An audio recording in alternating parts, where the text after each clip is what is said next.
जयरामजीरी नाथद्वारा विधायक विश्वराज सिंह जी मेवाड़ विधानसभा में ने पर्यटन का नाम पे पर्यावरण रो जो विनाश वेरो है यो गंभीर मुद्दों उठायो और वना बतायो कि उदयपुर नाथद्वारा कुंभलगढ़ और माउंट आबू में होटल और रिसोर्ट्स निर्माण में ने वनारी कटौती रो गंभीर मुद्दों उठायो। आप सुनो हमारी बात में उदयपुर को भी वेटलैंड घोषित किया है, लेकिन वेटलैंड के कानून मानने के लिए कोई तैयार नहीं है। तो एकीकरण का सिद्धांत कहाँ है? और ऐसे लगता है, महसूस होता है कि पर्यटन के बाजार में नीलाम हो गया शहर। माउंट आबू की दुर्दशा की तरफ जल्दी से बढ़ रहा है कुंभलगढ़, जो जंगलों से उभरता हुआ एक किला था, अब बहुत जल्दी से होटलों से उभरता हुआ नजर आएगा। हल्दी घाटी जो एक रण क्षेत्र है, वहाँ अगर आप कोई इमारत बनाएंगे कि नज़र आएगी तो वहाँ पर वातावरण खराब हो जाएगा, और जो हज़ारों ने वहाँ बलिदान दिया है उनका निरादर।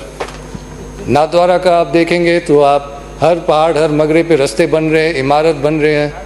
हम स्कूल में तो पेड़ लगाते हैं, बच्चों को सिखाते हैं, लेकिन उनको अपनी नज़र ऊपर घुमानी है और वो देखेंगे मगरों का जो कत्ल हो रहा है। तो इन सब चीज़ों की तो जांच तो चाहिए, और अगर आवश्यकता हो तो नीतियों को भी बदलना ही है। जल भी पर्यावरण का एक बहुत महत्वपूर्ण अंश है, और जो सैटेलाइट फोटोग्राफ्स है वो साफ दिखा रहे हैं कि पिछले दशकों से जो भी जलाशय हैं, जल स्रोत है, वो कम होते जा रहे हैं, सूखते जा रहे हैं। International journal of water resources and arid environments के 2013 के पब्लिकेशन में दक्षिण राजस्थान के लिए यह कहा गया है कि the environmental status has change alarmingly during the last 6 decades with ruthless destruction of forest cover over the hills, followed with increase in soil erosion, sediment transportation, siltation, drying up of lakes, dams and surface water sources, lowering of the water table from 5 to 10 meters to 50 to 100 meters. ये तो एक गंभीर समस्या है, और अभी ही मौका है, और जल्दी से हमको जो जल स्तर है उसको ऊंचा उठाना है। भले जो जलाशय जो सूख गए उनको वापस भराव निकाल के, या जो पानी के जो प्राकृतिक व्यवस्था है उसमें छेड़छाड़ नहीं करके, तो यह तो एक गंभीर ही समस्या है।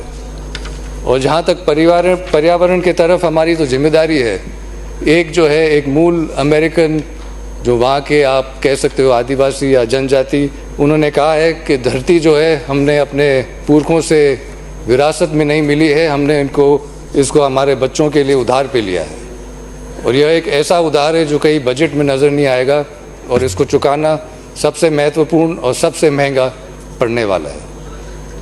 और जहाँ तक वन विभाग के जो आंकड़े हैं कि इतना क्षेत्र वन विभाग का है, आप इस उदाहरण से और आप अंदाज़ लगा दें कि नाथद्वारा क्षेत्र में 1970 में 50 बीघा ज़मीन चारगाह से बिला नाम कर दी गई, नाथद्वारा नगर पालिका को सौंपी थी।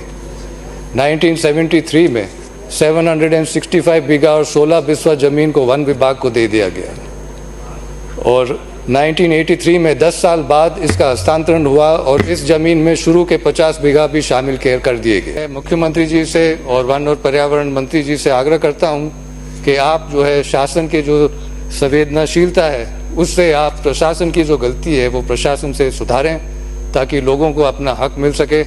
1970 से 2025 ये कोई कम समय नहीं है। और अंत में मैं ये भी कहना चाहता हूँ कि अगर वन विभाग के आंकड़े सही है, तब भी यह पूरे राजस्थान क्षेत्र का 10वां भाग भी नहीं है, जो अपने आप में एक खतरे की घंटी है। आप सब ने मेरी बात सुनी, जिसके लिए आपको बहुत बहुत धन्यवाद।